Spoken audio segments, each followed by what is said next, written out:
How to ignite the gas heater.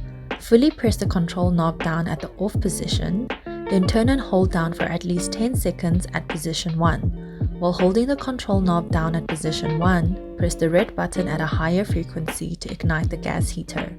Once the heater has ignited, please hold down for at least 10 more seconds, then release and select heat setting.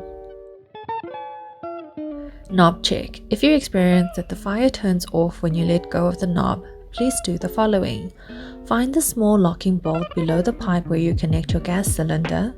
Use a size 8 wrench to slightly tighten the locking bolt, but please don't over tighten it because there is a mechanism inside the locking bolt that might be damaged when it is over tightened. Thereafter, you can try and ignite the gas heater again.